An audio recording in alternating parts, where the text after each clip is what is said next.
সবাইকে সালাম। সবাই ভালো থাকেন, আল্লাহ চান।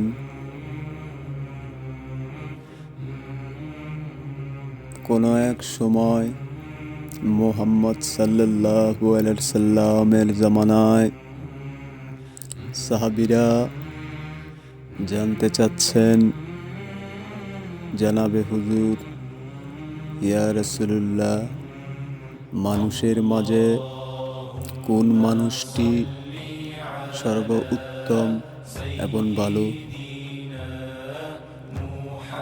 তখন মুহাম্মদ সাল্লাল্লাহু আলাইহি সাল্লাম তিনি বলেছেন, মানুষের মাঝে শোনো, পৃথিবীর সমাজে ওই মানুষটাই মহান উত্তম ব্যক্তি হয় যেই মানুষটি আল্লাহর মেরাজ সাক্ষাৎ দিদার কামনাবি তার হৃদয় জাগিয়ে থাকে। তখন ওই মানুষটি আল্লাহর সাক্ষাৎ মেরাজ পায়। সাহাবীরা যখন মুহাম্মদ সাল্লাল্লাহু আলাইহি সাল্লামের প্রশ্নের উত্তরে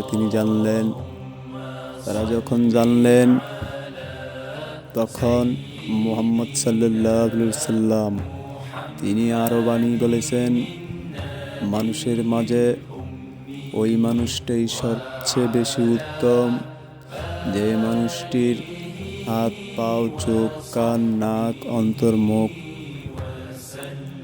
তাদের নিজের প্রত্যঙ্গগুলো অন্য মানুষ যাতে নিরাপত্তায় থাকে। তিনি পক্ষান্তরের সত্যিকারের মুসলমান মানুষ। যারা আমি মুহাম্মদকে মেনে আল্লাহর হুকুমগুলি পৃথিবীতে বিজয় করতে চায়, তিনি এই কথাটি বলেছেন। বর্তমান সময় পৃথিবীর মানুষ ওলি আল্লাহকে ভালোবেসে যদি মানুষ আল্লাহর রাস্তায় চলে, তাহলে মানুষের কি লস হবে আর কি খাস্তা হবে, মানুষ যদি তা জ্ঞান না করে, তাহলে মানুষ নিজেই ব্যর্থতা হয়ে গেলে আল্লাহর গজবে মানুষ গ্রেফতার হয়। যেমন কেমন পৃথিবীতে আল্লাহর বায়ু, ভূমিকম্প, বাতাস তৈরি হয় আল্লাহর ইচ্ছা হুকুমে। মানুষকে বোঝানোর জন্য এই হুকুমগুলি তিনি পৃথিবীতে মানুষকে করে দেখান। যদি মানুষ তার জ্ঞান যদি না হৃদয়ে ধরে, আল্লাহ কেন পৃথিবীতে এত ভূমিকম্প, বায়ু, বাতাস দেয়? মানুষের জানতে হবে, যোগ সময়কাল আল্লাহর রাস্তা মানুষ একেবারেই ভুলে গেছে।